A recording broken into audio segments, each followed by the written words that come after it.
Hello, everyone. Good morning, good day, good evening from wherever you're dialing in from. Welcome to our third data dialogue associated with Smart Cities Week, Australia, New Zealand 2020. My name is Adam Beck. I'm Executive Director of the Smart Cities Council here in the Australia and New Zealand region, and delighted to welcome you. We have registrants from across 11 different countries, so hoping to provide some knowledge sharing, a little bit of entertainment and some insights today on our topic for June, which is building a city analytics capability. I'd like to just start by giving a couple of housekeeping notices, if I may. Firstly, after my welcome, we're going to jump straight into what is a dialogue around this topic. It is not scripted Q&A. It will flow from here to there and everywhere. We have a bit of a storyboard that we're going to be working towards, but from our previous sessions, a lot of this is certainly unscripted and genuine and authentic insights that come from our guests that we have with us today. I'll wrap up with some final notes and have you done within the 90 minutes as we've specified. What I would like you to do, of course, is to ask any questions along the way. I will go into the question box. I'll try and go into the question box diligently and pull out questions there that I think are highly relevant and will help with the conversation and add value to the conversation. We're recording this session and that will be available up for reference on our YouTube channel as of tomorrow. You'll also get a copy in your inbox via the automated email prompt. On YouTube, it's Smart Cities Council Australia, New Zealand. You'll also find there, of course, a whole library of other webinars and sessions and dialogues and interviews that we've been putting up. As I mentioned, this session today, this dialogue is part of Smart Cities Week Australia New Zealand 2020. What would normally be our 3-day in-person gathering somewhere in Australia, of course, has transitioned to an online platform. And what we've done is we've broken up our program into many pieces. And we have more than 22 online engagements on the calendar on our website there in the program between last month and the end of the year. So I encourage you to jump in there.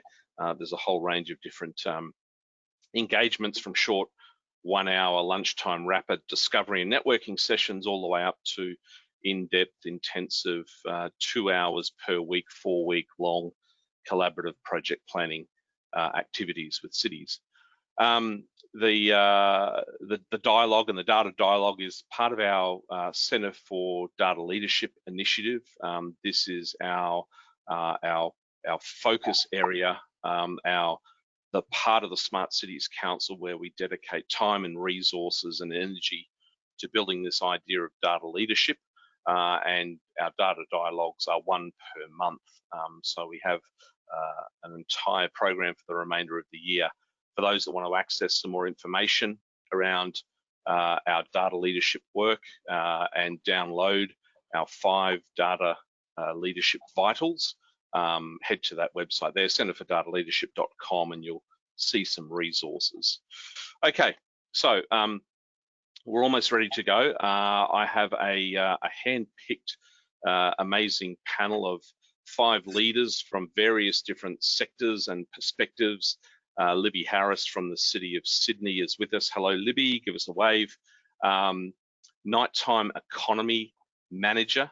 Can't wait to hear more about that and the work that Libby's doing. Craig Lawton from AWS, one of our partner companies. Welcome, Craig. Principal Solution Architect for Cloud and IoT.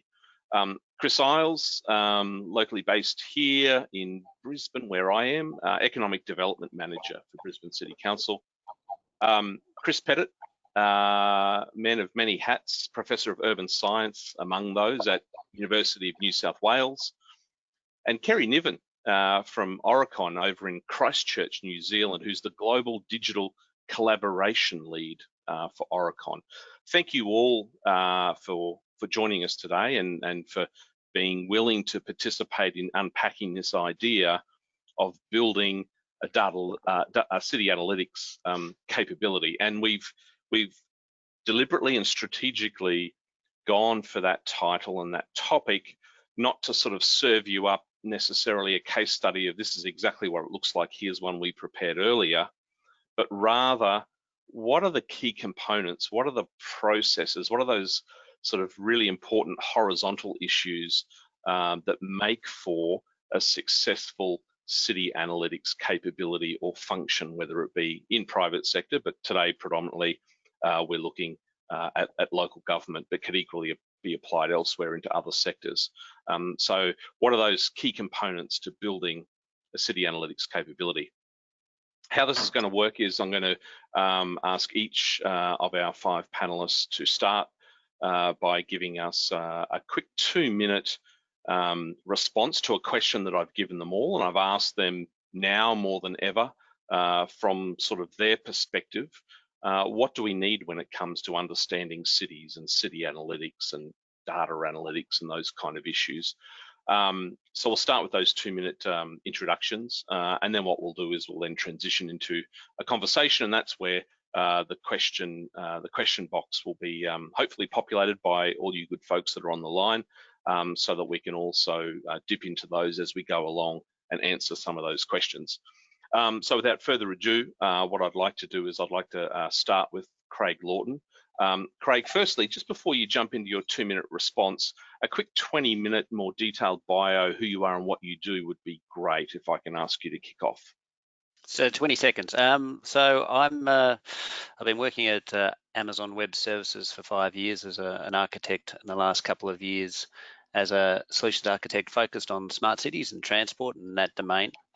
I'm the child of 2 state school teachers, and both my grandfathers were engineers, so it's kind of preordained that I got into technology, and I liked talking about and explaining the technologies. Excellent, thank you, Craig. No, you were good with that. So what we've got now is 2 minutes response to my question. Now more than ever, from your perspective, what do cities need? What must we do from an analytics and understanding capability? I'll set the clock now. Over to you. So I think in three things. I think you need to look at how you build up your the digital analytics capability of the city councils, and initially start with how you use that on your existing data assets. We find, as I speak to customers, that there's a lot of data out there, but a lot of it is locked up. So that means starting to look at your data assets that traditionally will be in silos, and how can you make that universally accessible? And a technology pattern which is common for that is data lakes, which people might have heard of across the board. And I think it requires leadership too. I think you need conviction and strong alignment of your leadership team in your organisation, and I think that then helps drive the initial development of a solution. One of the things that we've found is that, particularly with cloud computing, which is what Amazon Web Services do, it allows you to start small with solution and iterate, and then build a solution that can evolve over time without that large upfront technology investment. So we've got a particular methodology called the 3x3x3, and the challenge is for us to get in there and look for insights from 3 data sets over 3 meetings and provide value in 3 weeks. But the underlying principles for the analytics capability can be applied. They're long-standing. It can be applied over a longer period of time. And when it gets to the capability angle, 30 seconds.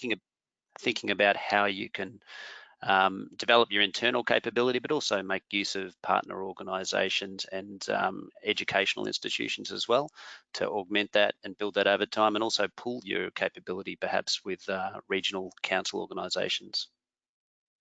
Oh, that's lovely, Craig. 1 minute, 57 seconds. That's the new time to beat. Libby, there is no pressure on you, but let's start quickly. 20 words or less. Who are you and what do you do? Thanks, Adam, and good morning, everyone. Look, I've been working at the City of Sydney now for about 9 years. I spent the past 7 years working in the nighttime economy space. My background is actually sort of public safety. I spent 13 odd years in the police, corporate security, running my own consulting business before joining the city. But, you know, now with the nighttime economy work, I'm sort of working with a small group driving a national agenda around the research for the nighttime economy, and, you know, have a sort of long history of interest in data throughout my career. So that's it in a nutshell, I guess. No, brilliant. Thank you, Libby. And your 2-minute response, the question now more than ever from your perspective, cities must fill in the blank. Yeah, so as you mentioned, I'm going to take a nighttime economy perspective. So look, it's essential that cities actually have a plan for their nighttime economy that actually sets out clear objectives and goals. Without that, you know, you don't have anything to measure. So having those, and then a monitoring and evaluation framework that enables you to actually measure the changes, not only in the nighttime economy, but you know, the impact of, you know, government policy and the programs that are being rolled out to support the nighttime economy.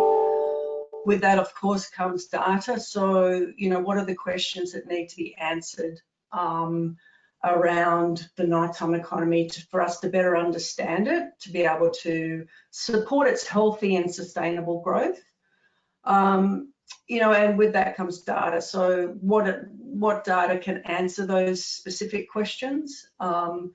Particularly for local government, everyone's got different resourcing and capabilities, finance, etc. So, you know, really look at what data is already available to local government, and there's plenty. So there's a lot of data that's already provided, and also what new data might you need to collect in that. And then, you know, as I always say, you know, you collect data, but then it's so what? What does that mean and how do you use it? So really having a framework that sets out the plan, what needs to be achieved, and then actually how you're going to measure the impact of what you're doing to make improvements.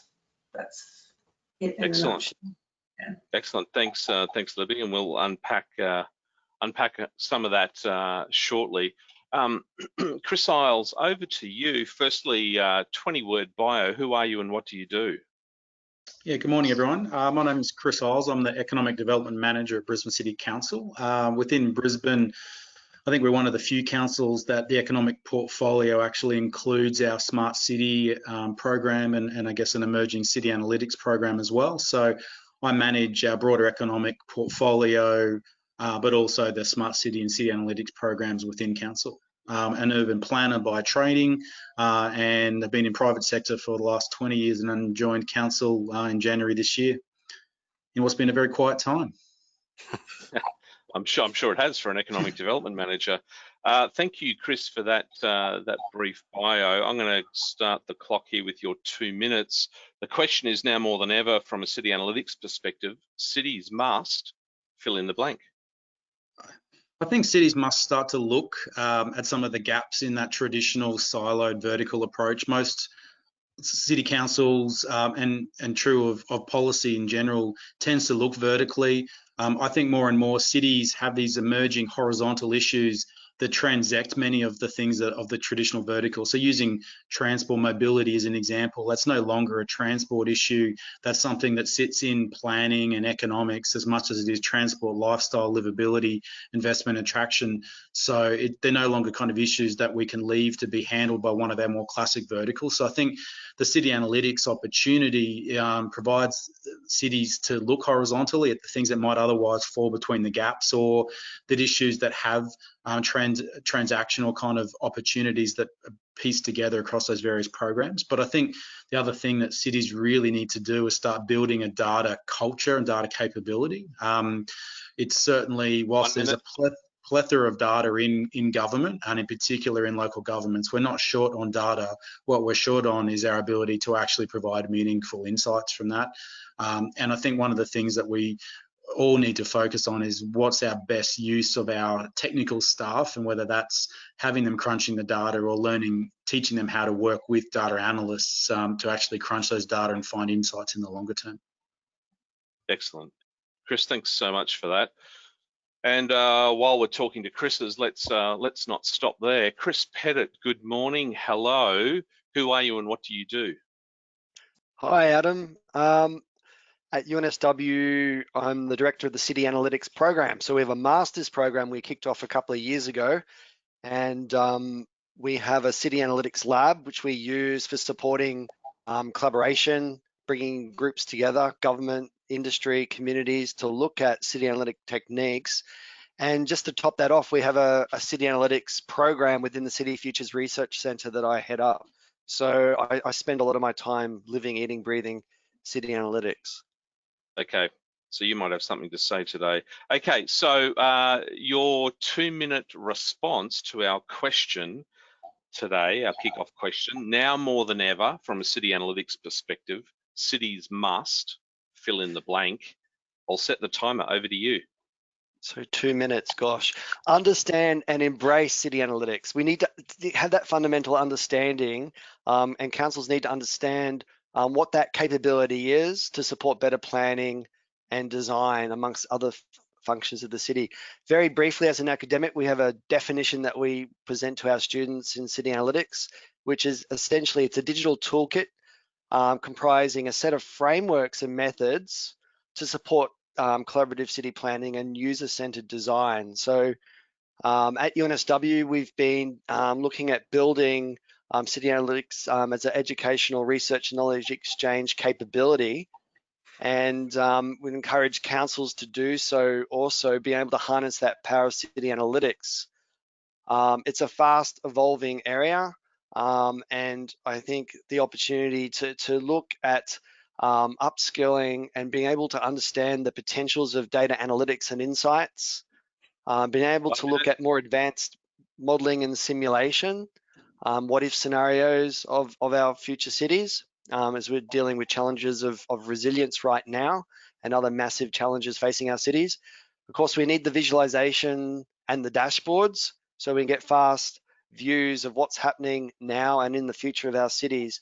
And importantly, not to be underestimated, we need a systems thinking approach. So we need the approach to break down those silos that the previous speakers have talked about, to look at true collaboration in solving city challenges and problems. Okay, wow, that sounds really simple, and I'm sure we'll solve it today. Thanks, thanks, Chris. Okay, last round, last person in our round of introductions. Kerry Niven, thank you so much for joining in from what seems to be lovely, sunny Christchurch. No doubt it's very chilly and cold outside. But Kerry, give us a sense of who you are and what you do. Hi, thanks Adam, thanks for having me today. So I've got an interesting background, I guess, in that it's a bit of a collision between science and engineering, which is a bit of an uncomfortable space to be in sometimes. So I've worked for a very long time in geospatial technologies, and in the last 10 years, really driving the use of geospatial technology to progress digital engineering. So looking at ways we can use visualization to improve collaboration as part of the digital and design processes that we work on. That's really my passion, I guess, is that intersection between collaboration, digital technology, and human-centered design. Brilliant. Thank you so much for that. And your 2-minute response to our question, I'm not going to repeat it again. People will start throwing things at me, but I'll start the timer now. So I guess my take on it is, because I work so often with organisations who are some way along the process of digitisation and starting to get their heads around collectively what is their sort of digital estate. So I look at this as a journey, and we subscribe quite heavily to the McKinsey way of thinking that has this 3 horizons. So the H1 is the what can we do right now, looking forward to the H3 of what's possible in the future. And in order to do that, I think what's really important is the framework that we continue to progress towards this ultimate end goal when we're not quite sure what that might be. And following along from that, I really see that this is about using technology as an enabler, not actually as the whole process in itself. And what's really critical to me is we're asking the question, so who are we actually creating these smarter cities for?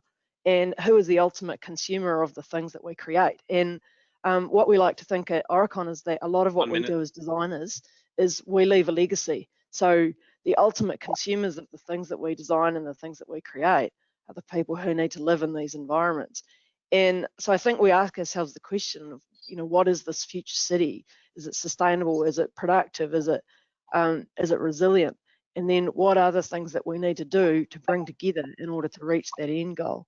And it's really around this: can we bring visualization to give contextual information, allow us to collaborate better, create better engagement, and ultimately generate better insights? So I think that's the way I see it as a. That's great. Kerry, thank you. Let's have a dialogue now. So I'm gonna start, of course, with current context and circumstances and all things health pandemic. And indeed, we have someone early out of the blocks in the question box asking around data and experiences and new forms of data, particularly in light of COVID-19. Before I ask you to answer that question, we will come back to that later, but it's a good scene setter here. So I think it's fair to say that data became quite a daily sort of menu item over the past 3 months, as we all sort of watched and observed and kept count of number of active cases, number of confirmed cases, unfortunately, deaths and things like that. So data became quite prominent, and not only that, I think a number of cities that I observed were certainly, whether they liked it or not, they certainly had to dive headfirst into some sort of insights creation, either based on data they had or sort of new data that they either purchased, or indeed, if there was rapid sort of, for example, sensing of certain urban conditions. I have it on good authority that IoT pedestrian counters were flying off the shelf, for example, given that they are an opportunity to sort of get a sense or some insights in terms of where activity is or isn't happening. So I would like to start off with Chris. I'm going to go straight to you, just because Chris Isles, of course. I'll start with you. Can you talk to me, share with us what, if anything, was your sort of data and analytics journey over the last 3 months, either planned or random? Yeah, look, there's no doubt we, like most cities, rapidly responded to kind of the emerging issues of COVID. I guess in the first instance, we were just trying to understand scale of impact, and we're still doing that. And then we'll now continue. Now we've kind of built some capability to use that as a monitoring tool to kind of track our recovery out, to kind of see, as or when we return to inverted commas normal, or what the new normal is. So for us, we're probably lucky, I guess, as one of the largest local government, we've probably got a reasonable amount of capability and a lot of data out there. So we had those pedestrian counting devices already across our core city centre areas. So we have been tracking for a long time people movement. I guess the purpose of it changed from one of investment and attraction and reporting to know how many people visited our core entertainment and retail precincts, to now being want to track how less people are tracking them, as opposed to how many more people are coming there. But that certainly has been one of the core sets. We've created a cluster of, I guess you could call it a dashboard or a cluster of data sets called City Life, which is our way of bringing together a range of disparate data sets held across the organisation to help our organisation, both the two halves of it, administrative half and the political half, to understand what's happening in our city. So that covered people movement. We've been tracking expenditure, movements and I guess where the money is moved as well as where the people's moved and how that is different in our city. We've been tracking a range of COVID style vulnerabilities, I guess more classic ABS data sets, but bringing them together with known and impacted business and types of businesses to actually map out possible vulnerabilities geographically across the city. But then sort of tracking everything else from cycling data through to congestion data, movement data, parking volumes and those kind of things, bring it all together into one spot to allow everyone. So it's certainly been, wasn't work, I mean, all that work was being done, it was just never in one spot before. We've brought it all into one spot. Probably fair to say that was the hard work, and certainly one of the lessons that we've shared amongst local governments in Southeast Queensland is the need for some commonality of, I guess, data standards, because it's the biggest part of the job wasn't actually getting the data. The biggest part of the job was actually getting 8 different data sets to all be able to come into one portal and then be in one dashboard. So the transformation part was the hardest part because there was a lack of consistency in how that data came into our organisation or was held. Okay, thank you. Libby, I'm going to cut straight to you, and we'll stick with a little conversation here from a local government perspective. So the city enters COVID-19 with a nighttime economy agenda. Okay, you know, from what I understand, goals and strategies, among other things. Share maybe some reflections on what it meant for you as the nighttime economy manager to see what happened. I mean, I never got the opportunity to get to Sydney, of course, but I mean, you know, we saw CBDs just become ghost towns. What was your feeling as you sort of saw this play out, and what were you able to do in your role and capacity? Yeah, look, heartbreaking. 2020 was set for us to be a really good year, a big year with lots of reforms coming through and a lot of work being put in over the past 5 to 6 years. So yeah, quite devastating in the city centre. Like our pedestrian count suggested, you know, a 90% reduction in, you know, the amount of footfall in the CBD. Look, and from our perspective, our response was looking at the policy gaps or looking at the gaps between what federal and state government were actually doing to support business and what the role of the City of Sydney was to actually fill any gaps, look at, you know, who the most vulnerable communities were and who, from a business perspective, hospitality, certainly, you know, outside of tourism, you know, probably the most impacted, the first to be shut down, and likely be from an entertainment perspective, so hospitality being food, beverage and entertainment, probably being the last to reopen. So you look, our response was one to look at a grants program, so funding was the first one, as well as a business concierge that was set up to actually help small businesses actually navigate the environment. You know, obviously very, very stressful.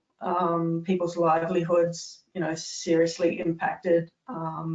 So it was really about, you know, looking at what the role that we were to play, and then, you know, acting very quickly internally to come together. Obviously, our council met and supported a funding program to actually do that. We've since developed up a recovery plan, which actually goes to council this month, which will look at our longer term sort of, our next iteration. So sort of our first response, then recovery, and then our longer term planning. So yeah, look, it was devastating. 2020 was going to be the best year yet for us. So a lot of businesses hurting, but also on the same note, a lot of businesses, you know, our most entrepreneurial, being able to pivot very quickly.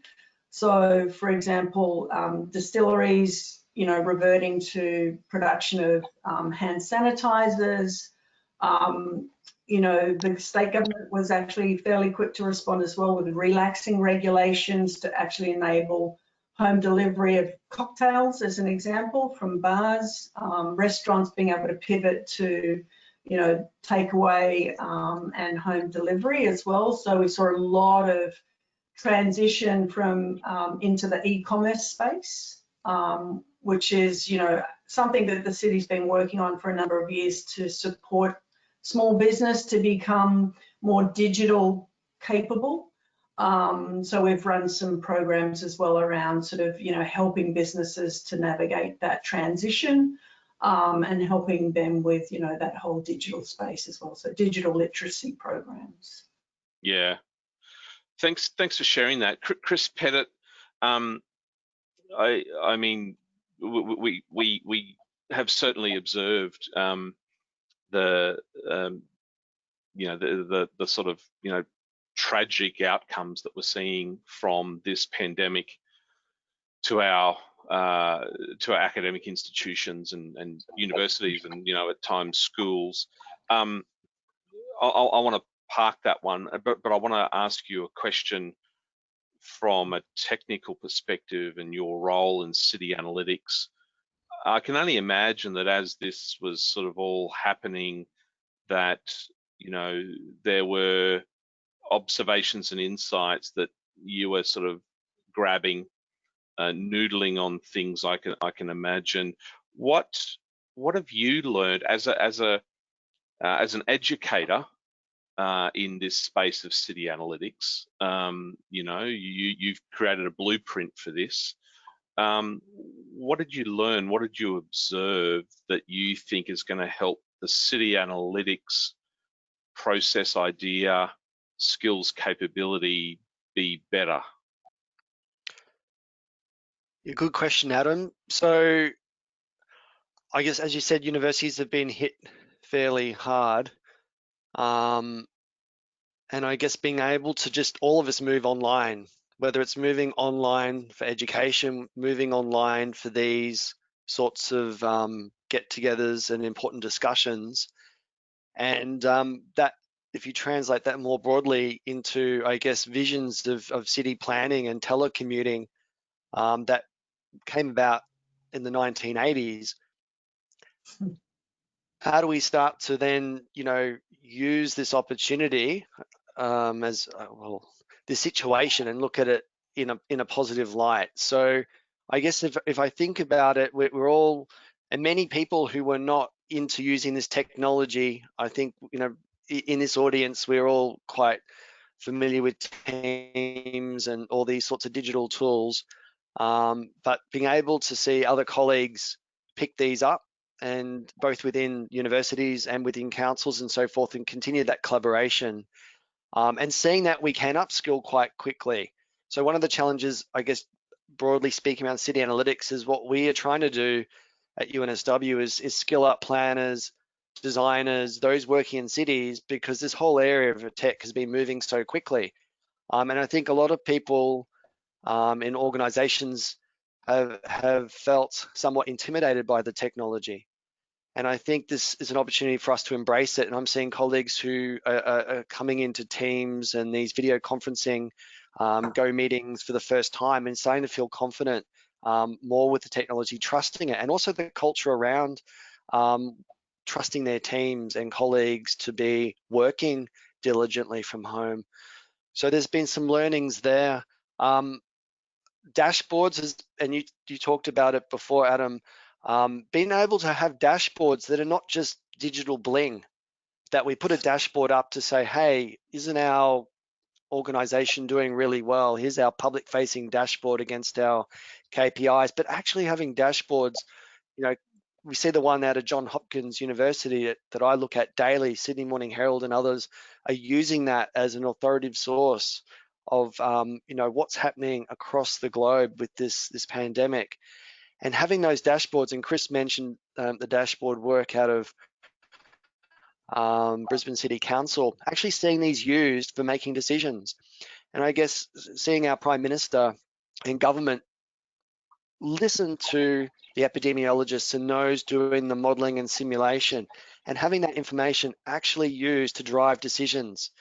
So, and that's what City Analytics is about. It's about how do we use the data and the insights, the dashboards. And so I guess we've got this opportunity that we are very fortunate in Australia that we are digitally uplifted. We have good connectivity. We have a maturity of data sets across councils and organisations, and we really need to use those to our full advantage. And I guess to a degree we are across Australia and New Zealand. I guess New Zealand's leading the way. I think globally on this response, there's probably no question about that. But how do we really use this data, this technology to respond, and also use it to pivot to better solutions for our cities? And, you know, cycling analytics and active transport, and I'll just finish, but one example in the UK, we know there's £2 billion, not dollars, £2 billion being invested in the UK in looking at improving their active transport infrastructure. £250 million of that is pop-up cycleways. And they're using tools, these digitally enabled planning support systems like a propensity to cycle tool that University of Leeds have developed. Transport for London are using that to make decisions about where do they put pop-up cycleways. So we're actually seeing this technology, these tools that for us in academia we've been looking at for the last 20 years, starting to be really properly put through their paces and used for decision making and hopefully better planning and design of our cities. Thanks, Chris. Hey, Kerry, I've certainly admired the national leadership in New Zealand. I've been watching on the sideline those sort of early calls for shovel-ready projects around infrastructure in New Zealand. As a practitioner in this space, you know, city systems and understanding information and communicating that and getting people to collaborate around that. What observations and reflections have you got from a sort of an analytics and data perspective with respect to New Zealand's response or recovery or otherwise when it comes to city analytics? Yeah, it's a really good question. And so just today, there's a new announcement from government that they've got 11 priority shovel-ready projects. There's 6 of them are in Auckland, which isn't surprising. But they were projects that were in the pipeline anyway, and at some level of planning. And what's interesting is, so Aurecon is a business, much like everybody else, you know, we mobilise 5,500 people into their home offices in sort of about 48 hours. In New Zealand, there's 1,000 odd of us, and we shifted almost seamlessly overnight. And I guess that's the proof that necessity is the driver for, you know, for innovation and invention, and we did with what we needed to. And so what it's actually meant is our collaboration improved overnight because I had to. So we shifted to our design teams who have always been globally distributed. Certainly in the last 3 or 4 years, Aurecon's been working towards a global platform or collection of platforms to allow us to work seamlessly across borders and geographies on projects. So what we could do then in the New Zealand sense is localise that, and we found some very interesting things as a result actually. So on some of these shovel-ready projects, they are now saying, okay, mobilise very quickly, and organisations who are able to centre around opportunities like that are the ones who are seeing the most benefits, if that's the right word to use of this current situation. But that is really what it takes, is it's an understanding of collaboration, an understanding of how technology can facilitate better collaboration as part of a process, rather than being a technology for technology's sake. And we are really seeing also lots of coming together across industry, so new partnerships that didn't exist. There's an example of a major infrastructure project in the North Island that was, it had sort of 2 competing consortiums, and the government has turned around and said, okay, so join together into one, and get on with it effectively. So brand new ways of working that ultimately call out for better collaboration at pace. So I think that it's probably too early to tell the success of that in terms of what we create, but certainly it's really interesting space to be in at the moment. In New Zealand is just so many opportunities that the government, trying desperately to get us back on our feet. You can only probably exist with closed borders for so long. So that's, I guess, our next challenge is what happens when we go out further. But at the moment, it's certainly connected different parts of the industry together in ways that would have once been competing. So. Yeah, thanks, Kerry. Craig, I'm going to use you sort of as the last sort of contributor to this round of COVID-y related sort of questioning, but use you to kick off sort of this next phase of the discussion that I want to have, and let's talk about city analytics and capability. The question box here is lighting up, and I think every second one of them is talking about data and technology. What's the role of CCTV in analytics? So we've got a number of people on the line that want to understand the tech and data, and I think it's a very sort of natural mindset we go to, right, which is the tech and data when we talk about analytics. And Libby, I'm going to come back later on and circle you in around having clear outcomes. I'm the kind of guy that starts at outcomes, and then you can work out the tech and data. If it's CCTV or otherwise, that's fine, but work out the data. Anyway, let's talk about tech and data, and let's sort of jump from there. Craig, you're part of a global organisation that's got a little bit of size and scale. What was going through your lens as you watched stuff unfold? As sort of like a solutions and technology, but also an experience, right? Customer first experience kind of company. What was coming through your lens when you sort of saw all of this kind of happen? I heard this, I think it's a saying, I don't know who to attribute it to, that history sometimes, I think, seconds happen in decades, and then decades happen in seconds. And if I think back to February, it seems like a lifetime ago. I think there's a lot of uncertainty. So I think nobody wanted this to happen in their right mind, but dealing with uncertainty and making decisions in that time frame was personally quite challenging. But what was very inspiring was seeing customers and partners inventing and building new solutions on very short timeframes that were dealing with the changed circumstances. For example, West Australian Police stood up a data centre in a matter of weeks using one of our services, and the New South Wales Health Pathology, they put in a notification service that allowed people to very quickly get results when they had a negative COVID-19 result. So you're seeing people spin up these solutions. Some people were doing really extremely long hours in our customers and partner teams to stand these up, but technology solutions that wouldn't have been capable in the past. And then a lot of people have been looking at data and trying to ask questions of the data, and we've had a lot of customers start to revisit how they do analytics and their approach to it, and perhaps be a bit more open in the way they use data than in the past. So a new appreciation of data, you think, is certainly going to be one positive outcome from the recent experience, Craig?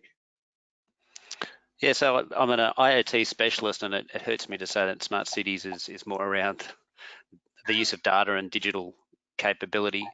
I think one of the things that has changed in technology over my career has the building blocks that people can use to create solutions have become more sophisticated and more available. You can consume them as a service. You don't need to invest in hardware and software licenses. And so it enables people to build solutions a lot quicker from the ground up. And so if you wanted to build a data lake solution, there are templates and quick starts that can get you started.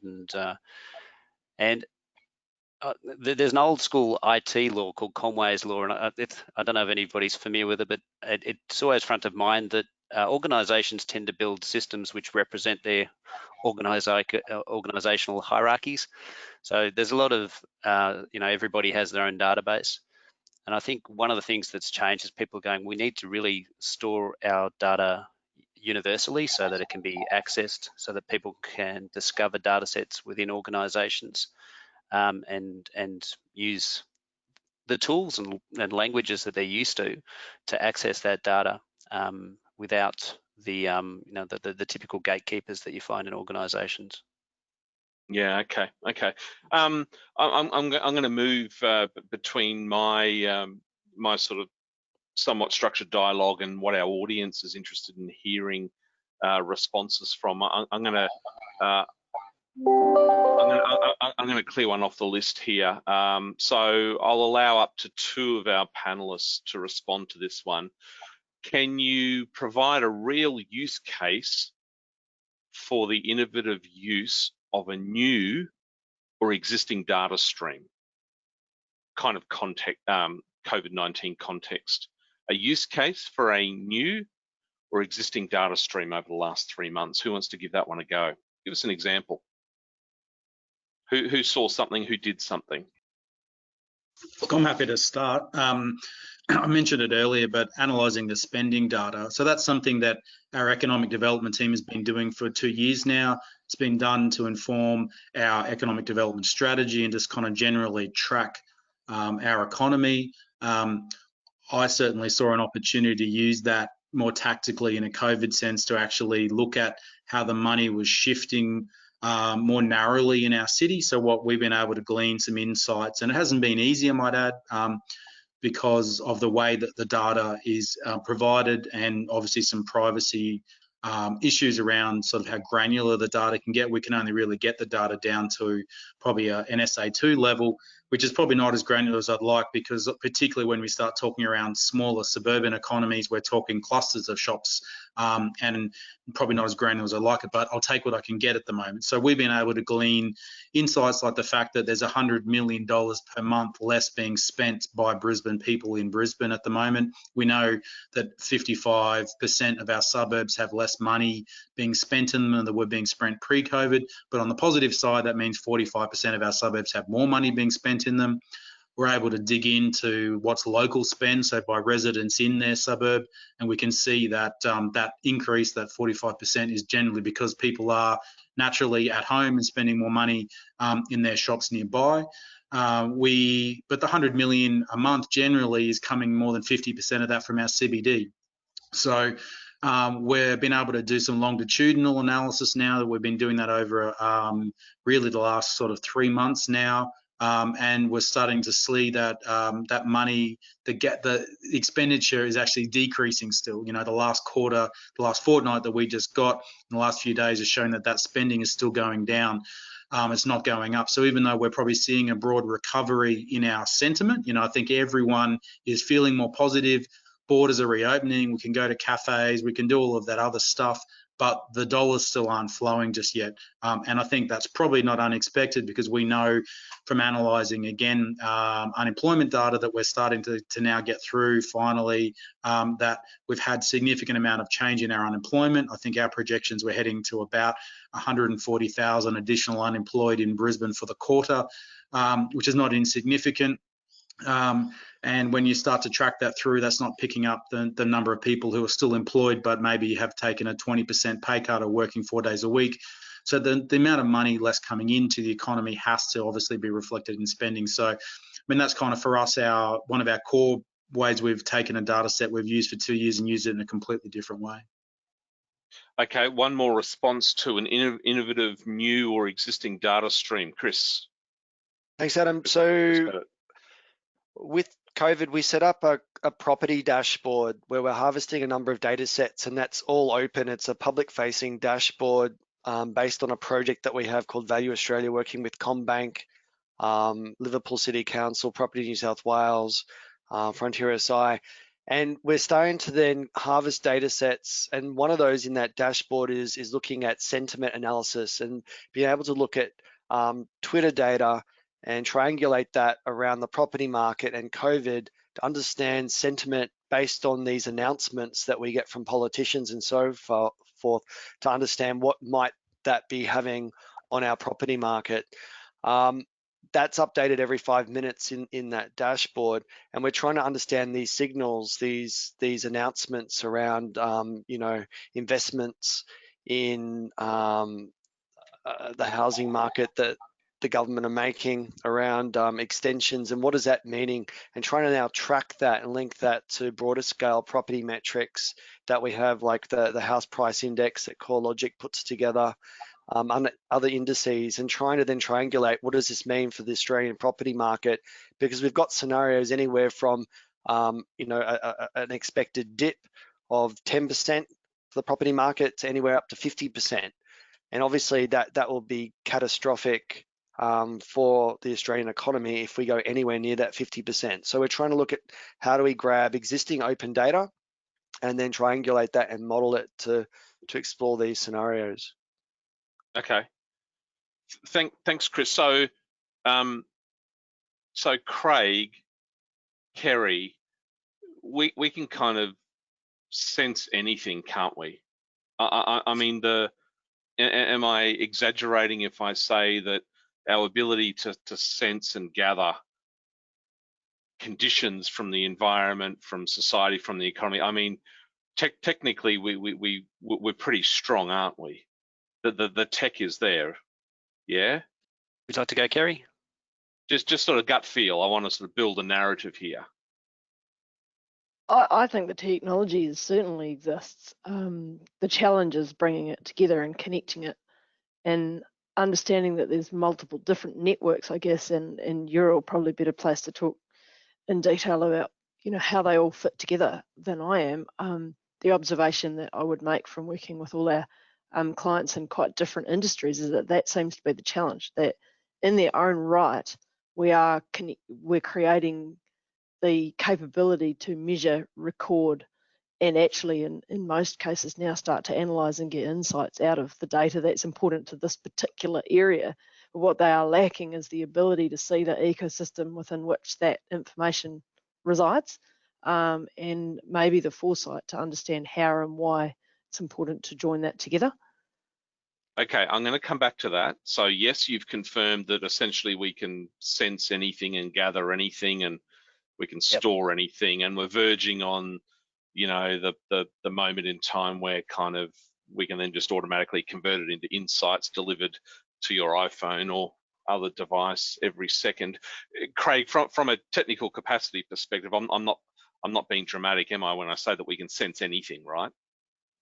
Yeah, look, one of the great solutions is primarily a Brisbane company called Big Mate that came up with, that was already in their roadmap, but they brought it rapidly forward, was a portable thermal camera solution that used AI. And if you're an organization, you could buy one of their solutions. They called it Thermi, and you could get a Thermi camera to your work site if you had essential workers, and it could use AI and the thermal imaging to detect, it would strip away all the bits that weren't the thermal measurement of my skin, and it will tell you whether you've got an elevated temperature. And you don't need to have a skill set. It uses machine learning at the edge, as we call it, to do this detection and say that person is a bit warmer, so let's go check out if they've got a fever, and perhaps.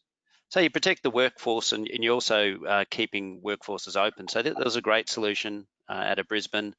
They've sold a lot of their solution globally, and so their ability to act powerfully in this situation and pivot quickly has really been great to see. So that's a great example. And we work with a lot of network providers as well. So LoRaWAN's a big technology, and we work with a lot of the local providers that are doing interesting solutions to sense their environment. We're doing some work with one of the large city councils on a test bed at the moment that I hope to be able to demonstrate soon, that will be able to show how you can bring this technology together and how it integrates with your analytics capability.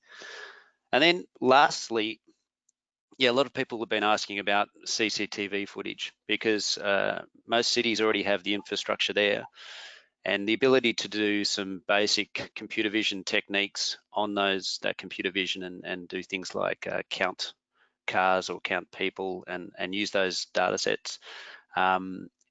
People are seeing that capability, and I think there are a lot of concerns around facial recognition and that side of technology, but putting that aside, there's a lot you can do with, say, how many people are on this train platform? Can I get a measure of how densely packed they are? Can I provide that as information to commuters so they can make informed decisions? And so there's a lot of people starting to ask questions around that because the CCTV infrastructure is already there and it doesn't require deployment of a lot of devices or a new network or anything like that. So it allows you to innovate quickly. Okay, so we can sense anything. We can process data. We can gather insights instantly. But for what? Okay, and for what purpose? Libby, talk to us about the role of metrics and goals in this idea of city analytics, because surely all of this is for some purpose, right? I mean, and I always ask the question, I mean, did it change anything? You know, are we saving lives? Are there less homeless people on the street? I mean, for what? Okay. You've got a very niche, very clear remit, nighttime economy. I assume you've got some goals and targets. Can you help us understand how you queue that up? How is that a 3-week process? Is it a 3-month process? A 3-year process? And how important or not or otherwise does that play in making all of the other parts of this city analytics relevant or not? Talk to us about that upstream, that real sort of, head of the snake kind of place where, that's where we want to make an impact. Yeah, look, I guess, I mean, I'm less of a technical person and more about, I guess, the policy and the why, so nighttime economy, the city spent quite some time developing our strategy, which sets out, 5 key goal areas. Unfortunately, what they didn't do, it was one of the first strategies the city ever developed. They didn't actually develop an evaluation or monitoring framework, so we've had to retrofit that, and that's taken some time. So I think, it is the so what question. There's so much data out there, we can collect a lot of data, but so what? What does it mean and how does it help us? So nighttime economy, there's a lot of academic research about, the problems associated with sort of late night trading and disorder and violence. So certainly the city's developed a strategy which was really about reframing the problem around violence in the city at night. So it was rather than what are we going to do about violence, it's like what do we want from our city at night? So it was really identifying the community aspirations for the nighttime economy and what are the key components that make up a really vibrant, safe and exciting nightlife. Hence, a set of goals and objectives that sort of frame that. So it's taken some time, it's taken years, limited resources to actually retrofit an evaluation and monitoring framework around that. We did have something to start with, which was, sort of high level economic data, how many jobs, how many businesses, and, what's the sort of turnover. But then we've also sort of looked at, a range of other things within it. So, diversity of offer in our nightlife is one of our key elements to a healthier nightlife. So rather than just having, drink establishments are the only things in an area, the diversity of offer is a key thing. So how do we actually measure that? So we've put in place policies and programs. We've been working over the past 5 or 6 years on some reforms. So our late night trading planning controls, for the first time ever, our planning controls, which are normally designed to put rules in place to constrict and constrain. Actually, our strategic planning team did an amazing job to reflect our strategy, so to incentivize more of what we wanted to see. So monitoring the change over time is about, you know, the data, but without understanding what we want to achieve in the first place, what data are you collecting and why? So I guess in essence, we've used, you know, the policy framework and why we're actually doing something in the first place as the mechanism to define and design the questions we want to ask, therefore the data we need to collect to actually go, is what we're doing effective? Is it making a difference? If it's not, you know, we pivot or so it's really critical. Without a plan, without objectives, you don't have direction. And if you're collecting data for data's sake, it's like, well, what for? What impact are you really, you know, what is that data informing? Is it informing decision making? So for us, it's really about, and we're still on that journey, Adam. You know, you know, we've got a good grasp of our slow data, you know, ABS data, things that, you know, we get a year after it's actually, you know, it's a year old.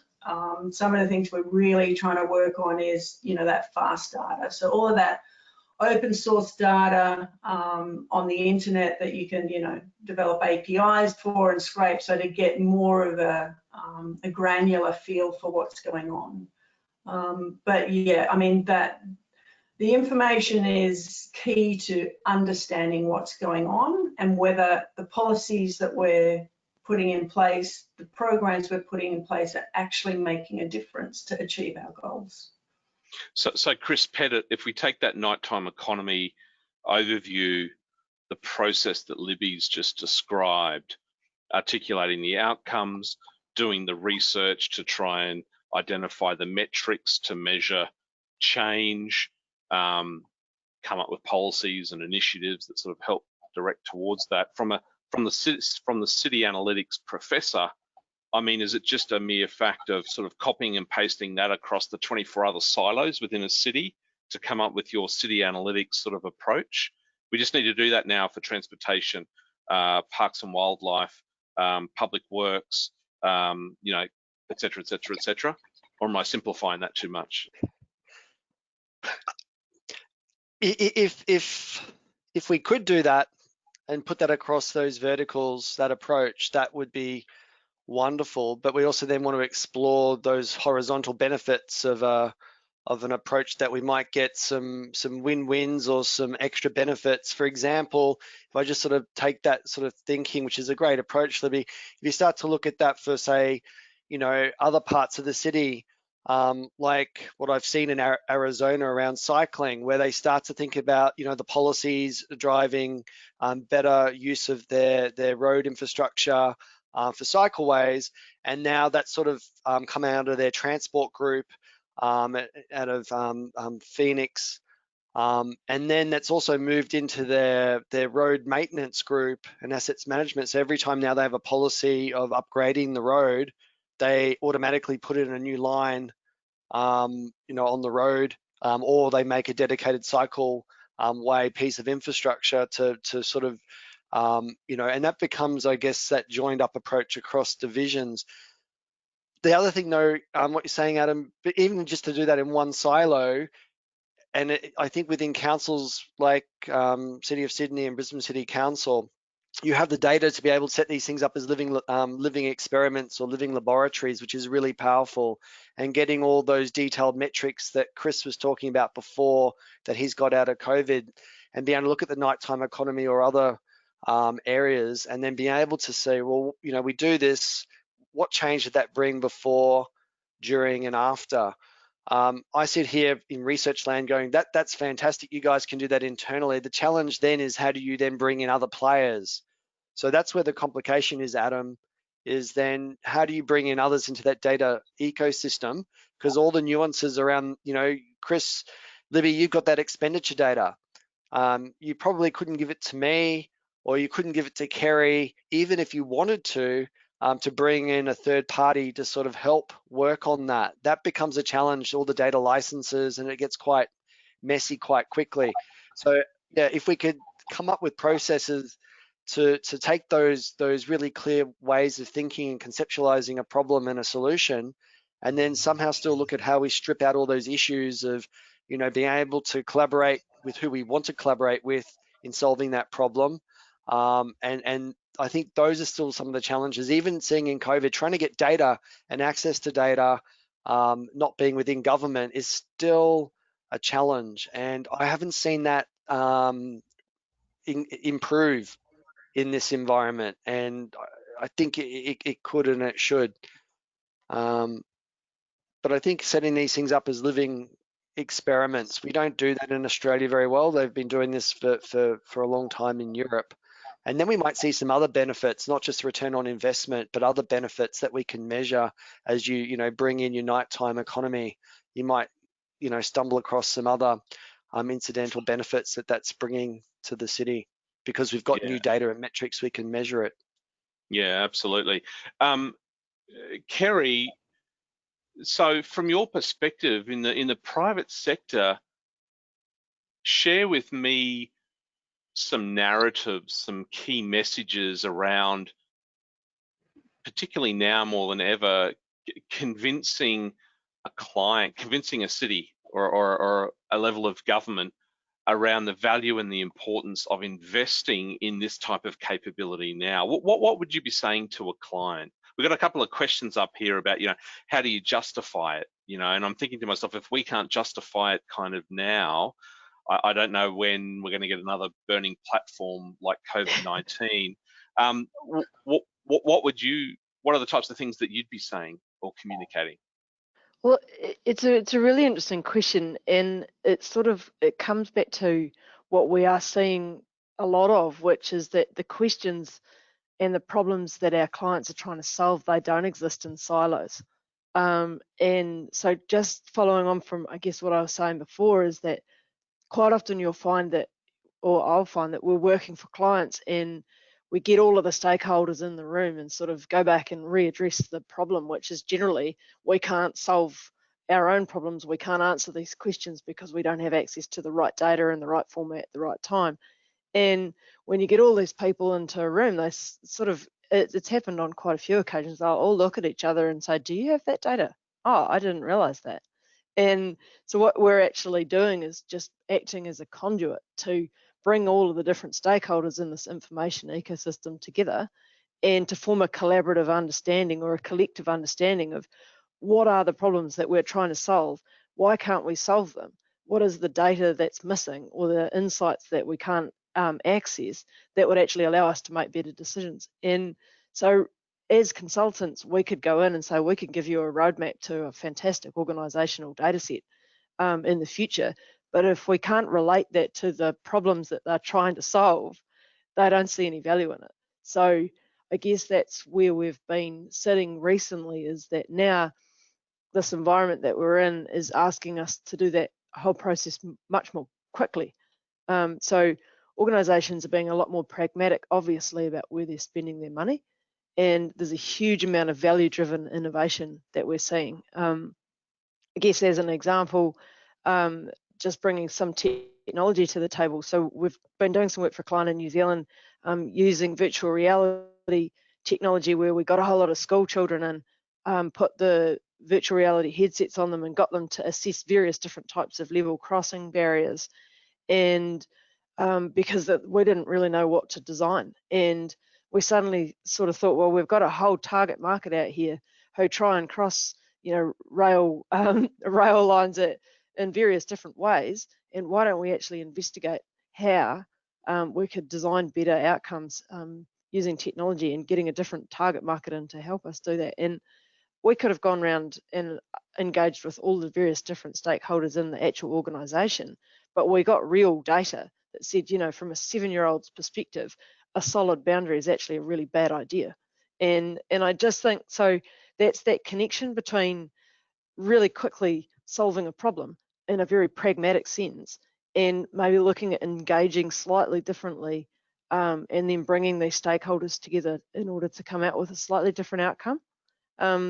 So I guess, to summarize that, it's really around understanding the problems that we're trying to solve and can't, and what if we had more data incrementally, probably, what are the questions that we could then begin to answer?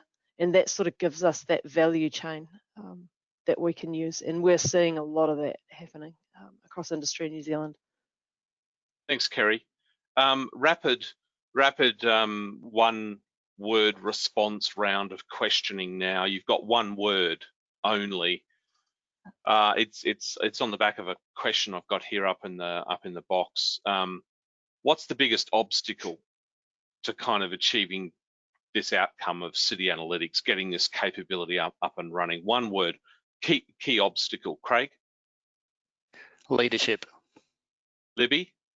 Oh.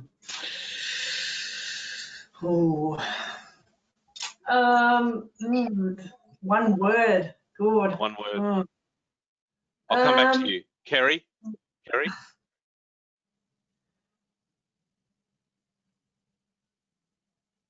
Chris Isles. I'm going to say cost. Okay. I was waiting for the money question. Chris Pettit. Understanding. Libby, back to you. I'm with Chris. That, for us, money, actual budget is, the cost of it is. That was 14 words, but yes, got it. Cost, money. Kerry, one word. Kerry? Urgency, I suspect, for me. It was a perfect time for me to lose network quality, so I missed what Libby said. But I would say urgency. Yeah, okay. Another comment question here. COVID-19 has expedited the digital transformation of many organisations, many processes. Can I get two of our guests to respond to what from a data, from a digital transformation, from an analytics perspective, what's been a real positive that's come from this necessity to digitally transform in some respects? Give me a positive, give me a good news story briefly. Does anyone want to offer something up?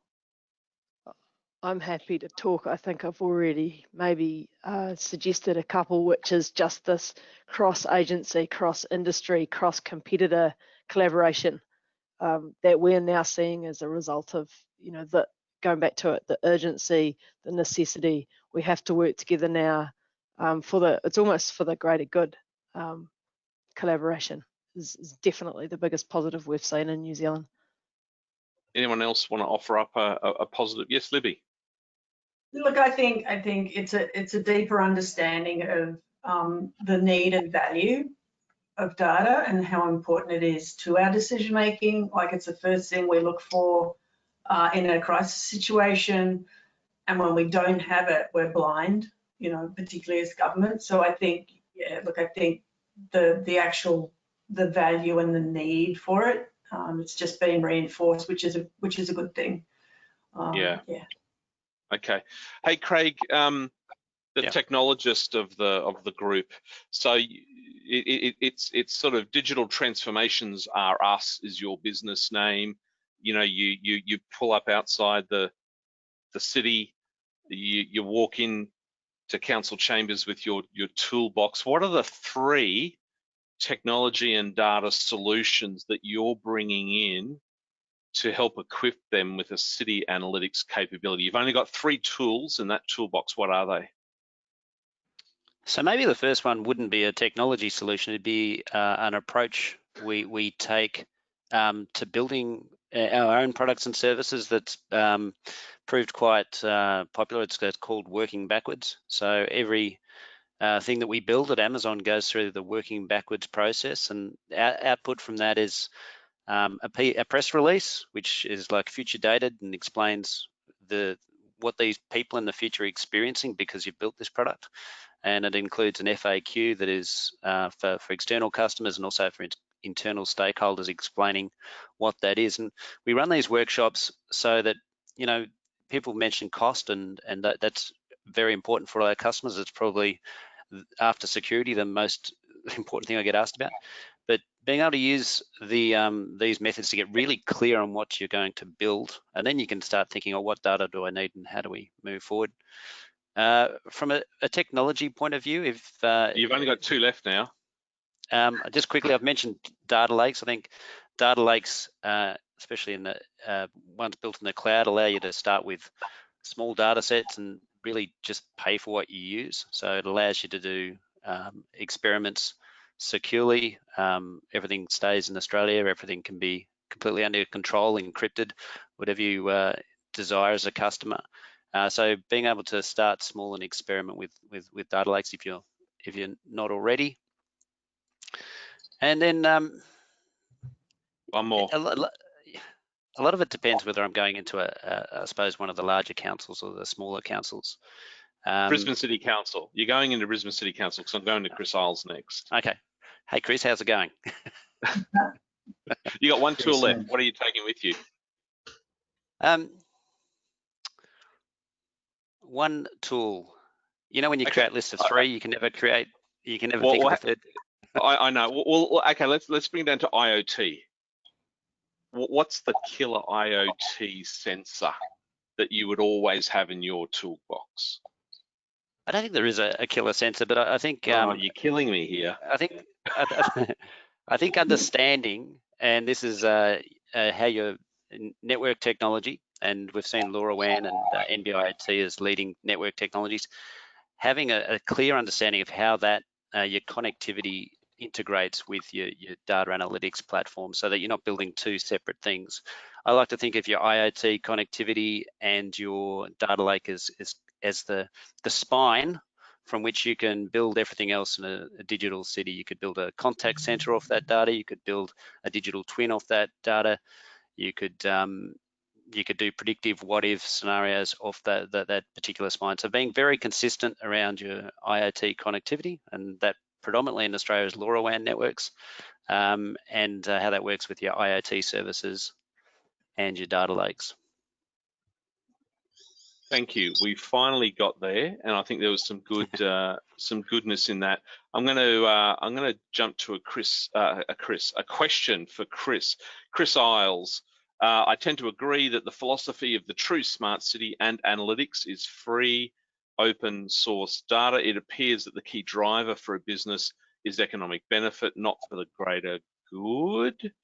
This tends to inhibit the universal platform for data that can be accessed by local governments to do things smarter, better, more sustainably. What are we all doing to advance transparency and collaboration in this space? Can you give me your view from local government land? Did you kind of get that question? Yeah, maybe. Look, I think open data has certainly been a platform that Brisbane's been driving for a long time and will continue to be. We are working, my team works across the organisation to see what data sets can be opened up more and more every year. And I think increasingly government will have more trust to release data, and that it won't be used to kind of come back over the fence at them. I think that's the greatest fear has always been releasing stuff for it to come back over the fence. I think this has certainly changed. The COVID period has perhaps maybe not changed the view to open data, but everyone's realising the value when it's in lots of different hands. I guess I certainly have, I guess to kind of tangentially answer my earlier comment to a degree around the cost, it's not so much the cost. I mean, the cost is a lot of money, but it's just because it's something we've never budgeted for. It's just not something we're used to. And until we start factoring in data as a service, as I'm increasingly calling it, as a project line in council, we need to start factoring in buying data, and whether that's through self-deployment or truly just acquiring data, then we will never change that. I can't begrudge the cost of buying data from the companies who collect it, because it costs them a lot of money. They've created value. They should be able to realise it. But we need to find ways to actually to start to put that into our budget lines. But I think just around, local government and sharing data, a lot of it is definitely there. And I think I particularly from a Brisbane perspective, you know, we're really different to, like, say, using Libby as an example. Brisbane is 55 times larger than the city of Sydney geographically. You know, how we approach it, as Craig said earlier, relative to Sydney, relative to a small regional council is really different.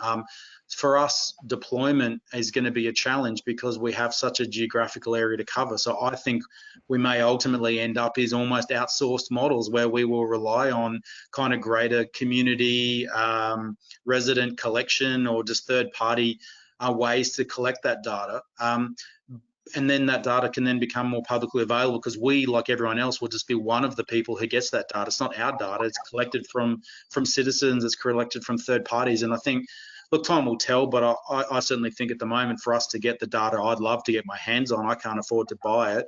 And I think the best way we can do it is to use the community out there in various forms. I'll probably put community as both mums and dads as well as businesses into the kind of one bundle to say, hey, let's all put this into one spot that we can all use it from, and we'll throw data in there already. So I think it's certainly the data sharing, open data, I think will have to become a much wider process. You know, using it as an example during COVID, I think the most I like Libby, wanting to understand how many businesses have closed, what's happening, what businesses are now doing takeaway only. The most accurate and current data set would be held by Facebook through their Instagram and Facebook pages. It's the most up-to-date set of data out there, bar none at the moment.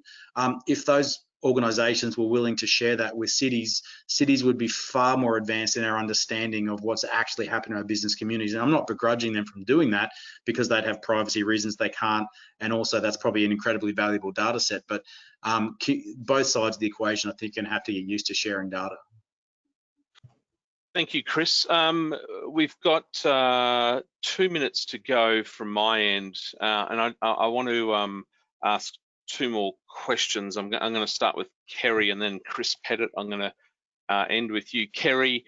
When I say we, I mean me and I assume some others that I've heard anecdotally, at times envy sort of the national policy making environment in New Zealand. There is at a national level in New Zealand policy and programs, Stats NZ, you know, a national open data program. Can you share with me the importance of policy and programs at a national government level in helping you in your work to create better opportunities with clients on the ground? So this is really a question around the role of national policy making when it comes to this space. Yeah, it's not something that we could ever underestimate. Just the head start that gives us in terms of creating a common framework. So, and of course, my work is not just in New Zealand, and it's glaringly obvious the differences. You know, when we're trying to get our hands on really important data sets in, say, Australia, it was even worse in Africa. You know, just the availability of a national consensus, and even support for the fact that we need to have national consensus on the availability and freely available data is even more important. And equally, the framework within which that data resides. Yeah, it's something we take for granted in New Zealand quite often because it's been the case for so long. And I think to see our national level agencies trying to constantly push the envelope of what's further, what else can they do to facilitate better access to data, better quality data, and then what we're starting to see a lot of now is frameworks that bring all of the information together. So, I think there's now a collective understanding that we can achieve much more if we bring it all together within this national framework. So we have had, lots of different frameworks, but now I think to bring it all together, it's definitely a considerable advantage and something that we're lucky very, very much on a daily basis to have. Yeah, no, thank you for that response, and thank you, because that's what I wanted you to say, because that was dependent on my next question to Chris Pettit, which is, Chris, from your world as the blueprint maker of sort of the theory and the process, and the building of the capability. How do you feel? What's next for Australia nationally when it comes to city analytics? Nationally, or is that a dead space that you never see being filled at a national policy level? What are your views on that? What's your response to Kerry for Australia? That's a good question, Adam. I think nationally, we have, as you know, the Smart Cities programs. You've got 60 seconds. 60 seconds. What we need to, Australia, like New Zealand, is right up there in the rankings of open data. There's a lot more open data that we need to do, but beyond governments. We have ABS here, we have other data products that are really useful, but some of the expenditure data that the councils have been talking about, that's now, we're really getting into fine scale, more real-time data, current data, which is in the private sector. We are not seeing that data being opened up. If we want to really support innovation to the next level, and I can say this as a research center, and there'll be others in universities, in industry, what's holding back the next level of innovation is that next level of open data. So we've had the low-hanging fruit of data sets like the census data and so forth, which is really useful, and some geospatial data of the country. But we really need to have more fine-scale data and more mature relationships with the private sector, because over the last 10 years, we've seen the tide turn where government had all the crown jewels of data, and they still have a lot of jewels, but now the private sector have a lot of those jewels too. And if we don't come up with some sort of mechanism for more mature sharing of that data or opening of that data, innovation opportunities will be lost. Fantastic. Chris, thanks for that. I know that was a hard one to finish with, but it was perfectly curated with the message that I wanted to leave us all with, which was, as we can see, no single sector is going to really solve, you know, these challenges on their own. And I hate using the word collaboration because we don't do it justice, but, you know, working better together is certainly key. Thank you all, our guests, for partaking in that conversation. For our audience, thank you for joining us. Just very quickly, a final sort of note. Smart Cities Week Australia New Zealand 2020 has a lot of offer in its program. Just on data alone, we have a monthly data dialogue. You can see those up on the screen now. Open data lessons learned is next month. Digital twins for cities, shared data agreements. What does data mean in the world of 5G? It never ends. For those that like to geek out on data and digital twins, we have our digital twin hub. There's a whole range of other things there. That's pretty much it from me. Thank you so much, everyone, for tuning in and listening to our third data dialogue on building a city analytics capability. This recording will be available in the next 24 hours. We look forward to seeing you online and digitally in another Smart Cities Week Australia New Zealand 2020 sessions very soon. Thanks so much for joining us. Thanks, Adam. Thanks, Ed. Thanks, Thanks,